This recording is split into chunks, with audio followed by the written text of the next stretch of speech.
Conferencia de cierre. Hernán Penagos Giraldo, Registrador Nacional del Estado Civil. Señor registrador, bienvenido. Adelante.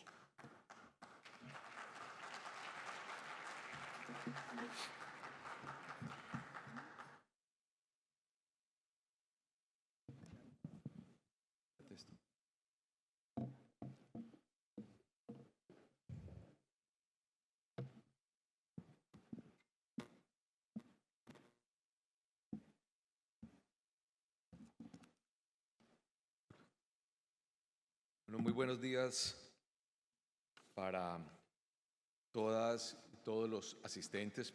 Primero, un saludo muy especial a la presidenta de Naturgas, a Luz Estela Murgas, al presidente de su consejo directivo, doctor Juan Manuel Rojas. Gracias por invitarnos a todos los gremios, a los asistentes, a los medios de comunicación. Muy complacido de estar hoy aquí, por la oportunidad de hablarles un poco de este proceso electoral y de los retos que tenemos de cara a las elecciones de primera vuelta presidencial. Y quisiera hoy contarles un poco algunos resultados que se dieron de las pasadas elecciones de Congreso, hablar un poco de las acciones que tenemos dispuestas para las elecciones presidenciales. Y a modo de introducción, quiero reiterar algo que es muy conocido por cierta parte de la población, pero que en ocasiones se olvida de cara a los procesos electorales. Y lo primero tiene que ver con lo siguiente. En Colombia, el proceso electoral es eminentemente manual.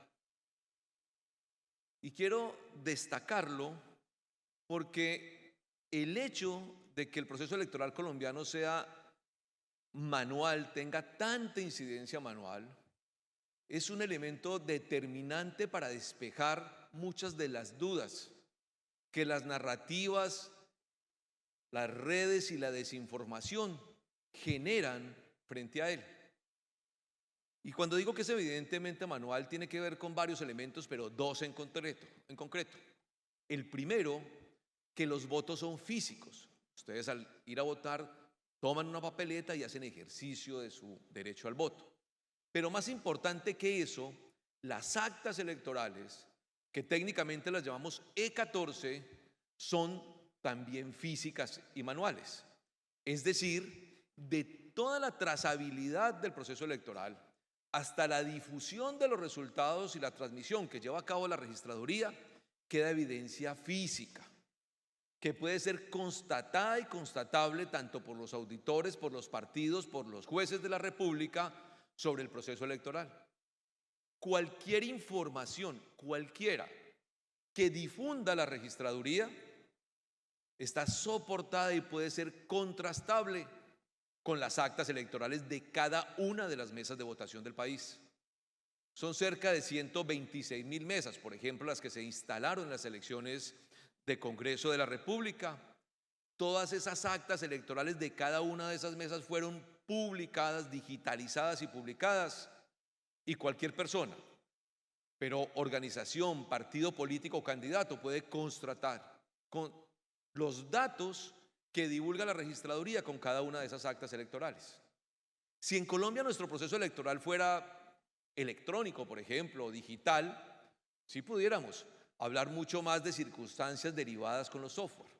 Pero en un país donde simplemente, y digo simplemente porque los partidos tienen herramientas muy poderosas para ello, lo que se trata es contrastar los datos de la registraduría que se divulgan después de las 4 de la tarde con las actas electorales.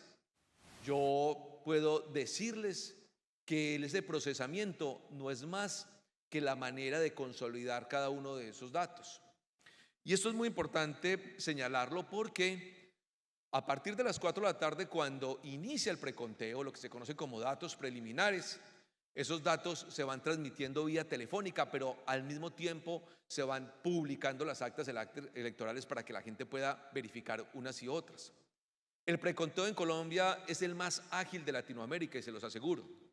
Pero además de eso, el preconteo en Colombia es una forma muy importante de ofrecer tranquilidad democrática a la ciudadanía, de divulgar con mucha agilidad y, si se quiere, de que la ciudadanía vaya a dormir al final de la noche con unos datos muy relevantes y claros de cómo sucedió la jornada electoral. A modo de ejemplo, no sé si han seguido lo que está ocurriendo en este momento en Perú. Fueron elecciones presidenciales el pasado domingo. Conozco muy bien el proceso electoral en Perú porque he sido jefe de misión de observación internacional en ese país y conozco el equipo, pero le fallaron algunas cosas, da pesar.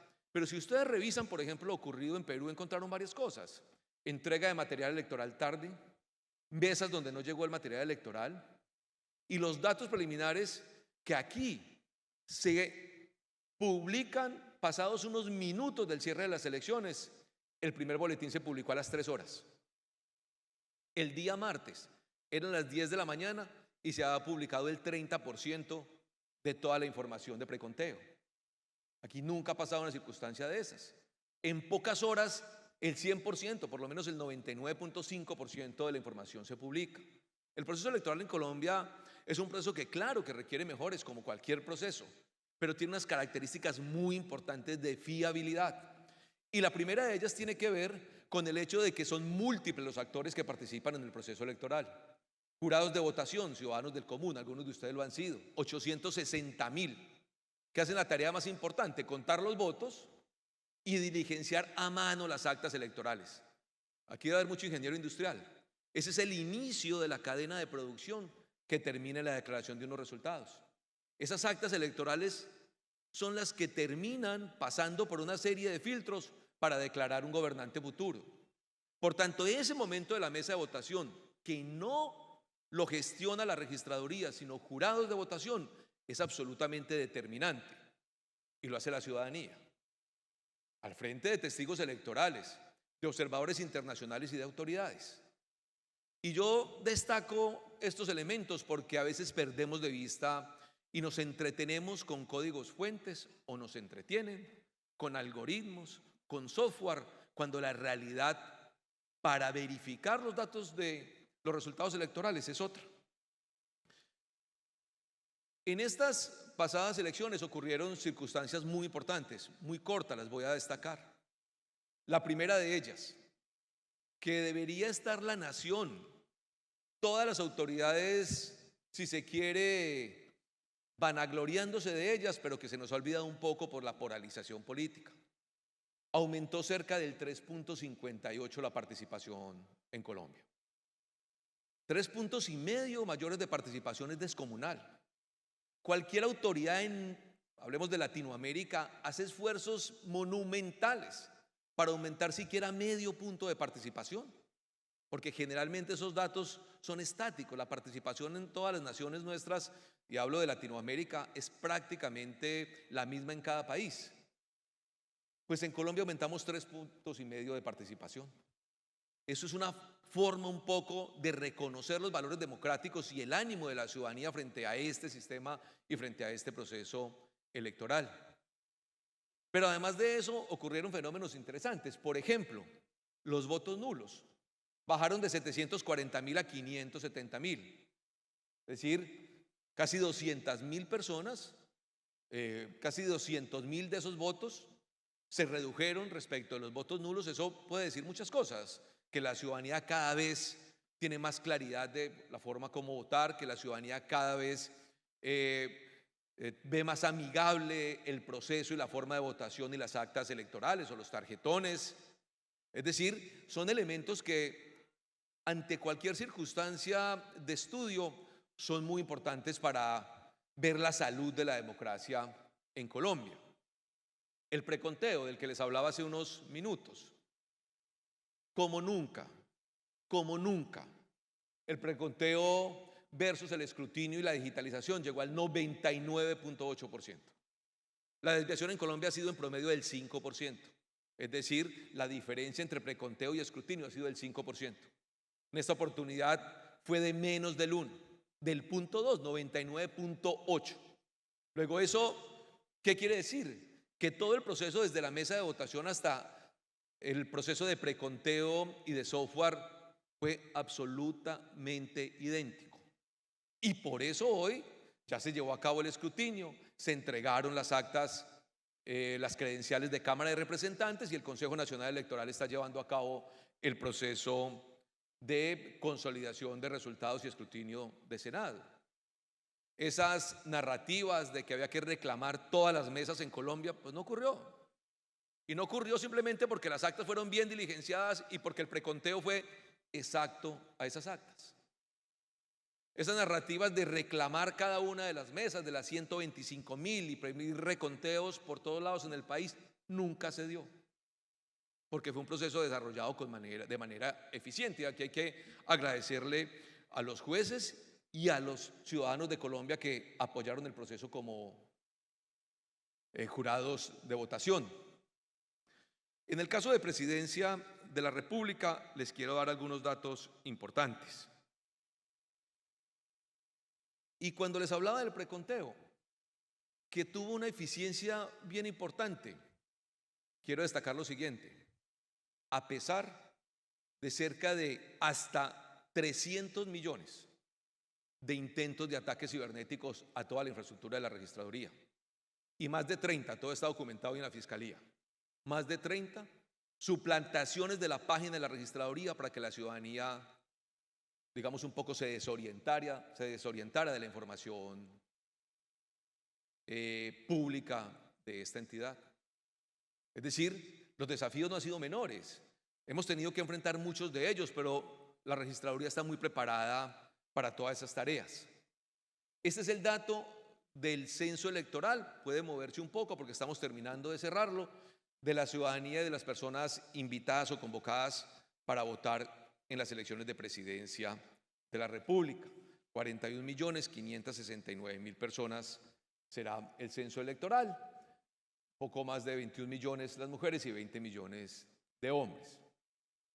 Hay unas fechas relevantes, les destaco alguna. Tiene que ver con el sorteo de jurados de votación. El próximo 4 de mayo inicia ese sorteo para llevar a cabo todo el proceso de capacitación, y de ahí en adelante veremos cómo y de qué manera vamos a trabajar ya para la instalación de cada una de las mesas de votación. 31 de mayo las elecciones, y el sorteo de jurados es muy importante porque el sector privado contribuye en una proporción cercana al 50% de los jurados de votación que se designan en toda Colombia. El universo del que se toman los jurados de votación es de cerca de 2.450.000 personas para designar 860.000 que cumplen esta tarea. Esta es la tarjeta electoral definitiva que se tendrá para las próximas elecciones, con un retiro de una candidata presidencial. Por lo demás, la tarjeta muy semejante a la que se presentó en su momento. Y aquí tenemos unas fechas muy importantes para estas elecciones. En primer término, las mesas que hemos realizado con las diferentes entidades, pero tendremos también simulacros de designados de jurados, simulacros de escrutinio, simulacros de preconteo, capacitación y simulacros de digitalización. ¿Por qué destaco estas fechas? Porque en todos estos momentos están invitados los partidos políticos, los auditores de los partidos, la observación internacional y las diferentes autoridades. La registraduría lleva a cabo toda esta serie de actividades para dar tranquilidad y seguridad del proceso electoral en Colombia. En el exterior hemos implementado una serie de acciones novedosas que no se habían ocurrido nunca. Vamos a llevar delegados de la registraduría a los principales países donde hay mayor votación en el exterior. Es decir, estarán funcionarios de la registraduría en esos consulados acompañando el proceso electoral. Y estamos trabajando con la observación internacional para que designen observadores internacionales en diferentes países. En Latinoamérica con UNIORE, que es la Unión de Organismos Electorales de Latinoamérica, y nos lleven observación internacional. Y en Europa estamos trabajando con la Unión Europea para que también designen observadores internacionales en algunos países importantes donde la votación es alta por fuera de Colombia. Ese trabajo es muy importante, porque como el ejercicio electoral se lleva a cabo en los consulados y empiezan las discusiones, las prevenciones en unas y otras agrupaciones políticas, la idea es tener funcionarios de la registraduría y observación internacional, amén, obviamente, de los testigos electorales que pueden designar los partidos políticos. Y vamos a presentar un completo, muy completo plan de auditorías. Ese plan de auditorías se va a iniciar en los próximos días, vamos a presentarlo de manera muy detallada, tendremos los simulacros de los que he venido hablando, llevaremos a cabo la exposición de las líneas de diagramación del código fuente, vamos a trabajar en la congelación también o congelamiento de ese código fuente para la tranquilidad de todas las organizaciones políticas.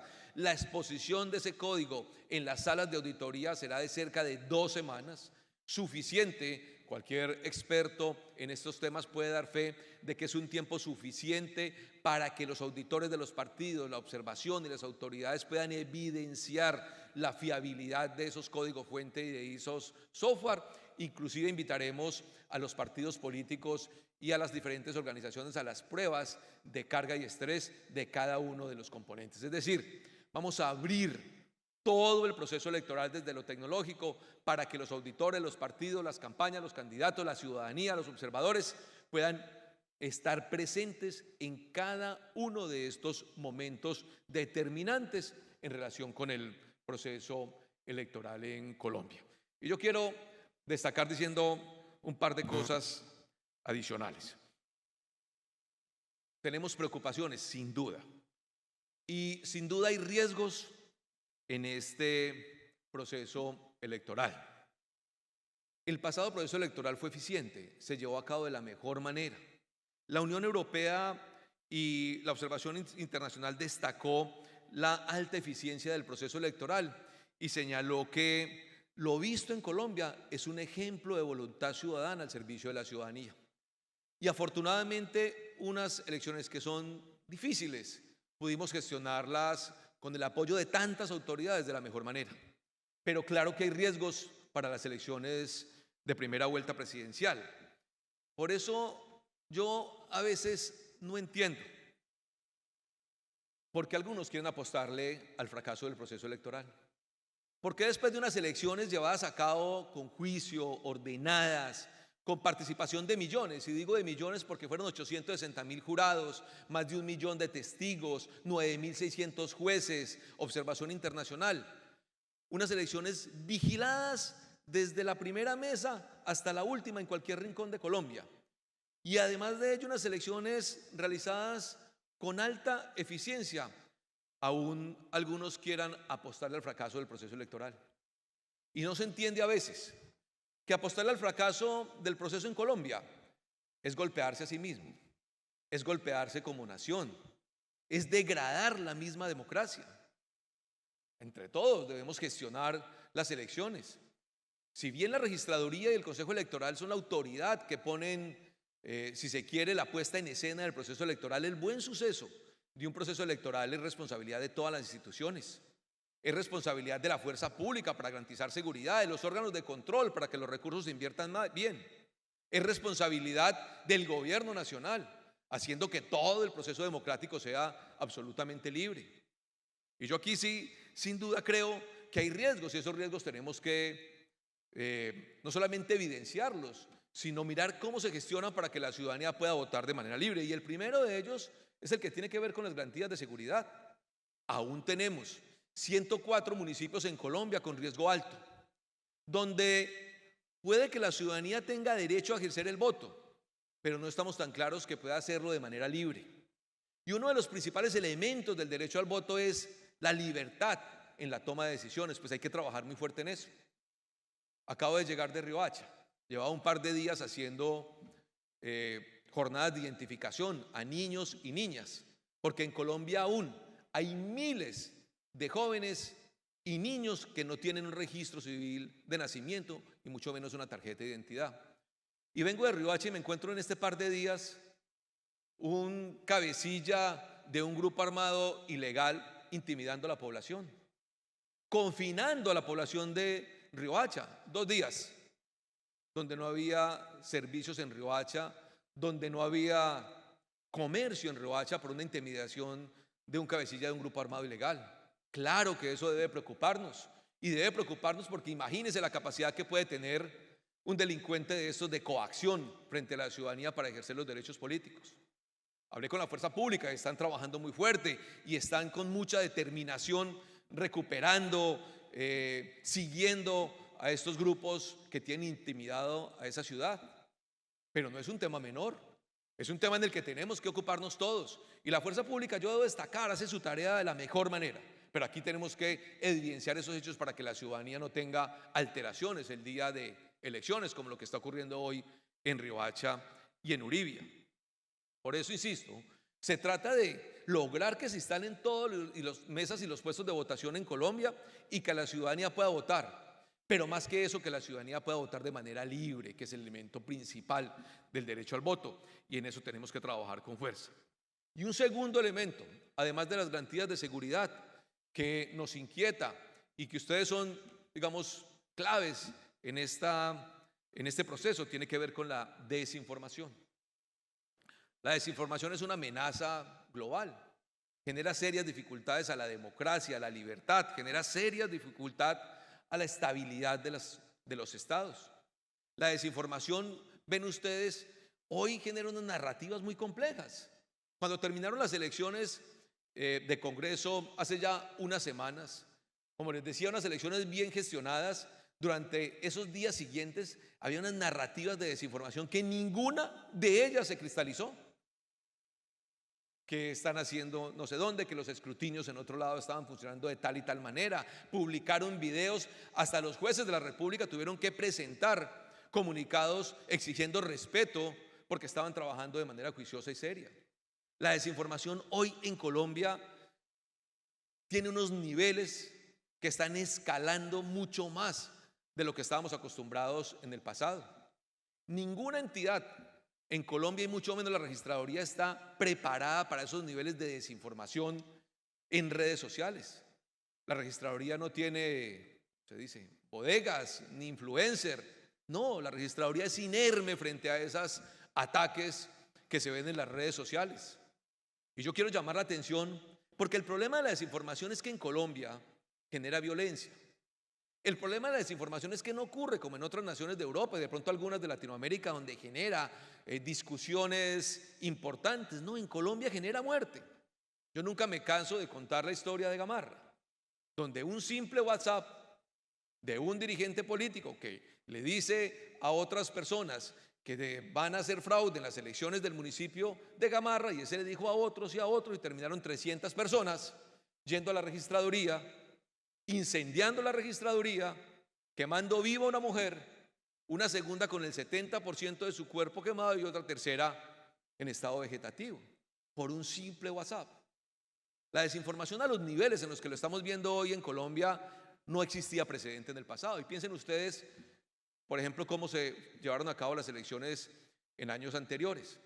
Por tanto, aquí sí hay un deber y una exigencia a la ciudadanía para que se informe bien, para que no se dejen instrumentalizar por las noticias falsas y la desinformación, para que defendamos entre todos la democracia.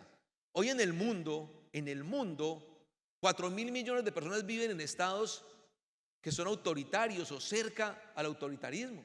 Casi la mitad de la población mundial, un poco más, no vive en países donde tengan libertad para ejercer el derecho al voto. Hoy lo tenemos en nuestro país. Pues eso hay que cuidarlo. A veces perdemos de vista qué es la democracia. La democracia no es el régimen de las mayorías. No, la democracia es la libertad y la igualdad para toda la ciudadanía. Y las elecciones son muy importantes. Las elecciones, si se quiere, definen el destino de una nación, pero no son el fin del mundo. No podemos ver las elecciones como si se fuera a acabar el mundo y como si fuera una lucha de unos contra otros, casi que a exterminar a la contraparte. Colombia es mucho más que eso. Y hoy yo llamo la atención para que entre todos cuidemos el Estado democrático y cuidemos el Estado de Derecho. Tenemos que agruparnos para hacer que estas elecciones sean tranquilas y pacíficas y hacer lo que algunos llaman de las elecciones una fiesta democrática. Pero todas esas narrativas, toda esa instrumentalización que se ve en las redes sociales es muy preocupante. A mí hoy no me preocupa tanto los temas operativos y de gerencia de la registraduría, porque afortunadamente han salido bien y estamos trabajando muy fuerte para dar absoluta transparencia del proceso electoral. Me preocupa la violencia. Me preocupa que terminen jueces o jurados en diferentes mesas de votación enfrentadas con otros ciudadanos, con sus semejantes, golpeándose o matándose por una noticia falsa. ¿Cuál es la diferencia entre un dirigente político que en un municipio pequeño como Gamarra, con 10.000 o 15.000 habitantes, a través de un WhatsApp instrumentaliza personas para incendiar una registraduría, a que lo hagan dirigentes nacionales en todo un país? Ni siquiera nos imaginamos a dónde puede llegar Colombia ante una narrativa de esa naturaleza. Desatar la violencia en un país como el nuestro es muy fácil y muchas personas a veces no entienden la realidad. Yo por eso digo, estamos listos para explicar cada uno de los componentes y cada una de las tareas que dan cuenta del proceso electoral. Pero le pido a la ciudadanía que se informe bien, que revise cómo y de qué manera es que se cuentan los votos en Colombia, que evalúe muy bien el papel de los jurados de votación, el papel de los jueces de la República, que entiendan que la registraduría hace la parte operativa, pero que hay unos actores, miles de ellos, que trabajan de manera juiciosa y que hay tantos ojos detrás de un proceso electoral que es imposible hablar de un fraude electoral en nuestro país. Pero si no lo conocemos, si no entendemos cosas de esa naturaleza que son más o menos elementales, pues obviamente vamos a terminar instrumentalizados por narrativas de desinformación. Y llevan semanas entreteniéndonos con el algoritmo, con el código fuente y con el software. Y sobre ese algoritmo y sobre ese código fuente y sobre ese software hay cientos de ojos, observación, auditores, autoridades, partidos políticos, candidatos, todo el tiempo observándolos. Créanme que ahí no está el fraude en las elecciones, porque son miles, cientos de personas siguiendo a detalle, ahí en mi oficina, en el mismo piso de la registraduría, verificando cada uno de los componentes del proceso electoral. Pero entretenidos por eso, presidente, entretenidos por eso, nos perdemos de vista realidades que sí son fraude electoral. ¿Saben cuáles? La compra de votos, la coacción al ciudadano que no puede votar libremente, la utilización de recursos públicos en las campañas políticas para instrumentalizar personas. Ese es el fraude que debemos estar por todo el país combatiéndolo. Ese que instrumentaliza a las personas. Ese fraude que es el que hace que muchos ciudadanos no puedan votar libremente en Colombia. La participación en política de servidores públicos. Esas sí son incidencias reales, que están en las calles de Colombia, pero que estamos revisando el software y el escrutinio y el código fuente. Códigos de fuente auditados que, como les mostraba, tienen un plan de auditorías que no existe en ningún lugar de la región. Y puedo asegurarles que no hay ningún lugar en Latinoamérica que tenga un plan de auditorías y un sistema de verificación de resultados como el que tenemos en Colombia. Los invito a que revisen. Los invito a que revisen cuáles fueron las notas que presentó la observación internacional de las pasadas elecciones. Más bien, lo que tenemos es que contribuir todos a trabajar para hacer estas elecciones unas elecciones que se conviertan en una fiesta democrática. Y eso sí, llamar la atención de todas las autoridades para que miremos qué está ocurriendo en las diferentes regiones de Colombia respecto de eso, respecto de la compra de votos, la coacción y la utilización de recursos públicos en la campaña. Yo solo les pido lo que les he dicho durante toda esta intervención. Solo les pido que nos den el beneficio de la duda, que se informen bien, que acudan a los canales públicos, a los canales reales de información ciudadana frente al proceso electoral. Y que cuando vean todo eso y tengan alguna inquietud, estamos atentos y dispuestos a responder con los elementos que tenemos claramente definidos. Porque sí les puedo asegurar que de parte de la autoridad electoral lo que hay es integridad del proceso electoral y herramientas a todos los actores políticos y a toda la ciudadanía para que tengan absoluta tranquilidad del proceso electoral. En últimas, que como ciudadanos y como colombianos no le den un voto de confianza a la registraduría, ni mucho menos al registrador. Le den un voto de confianza al proceso electoral. Que tenga buen día. Muchas gracias.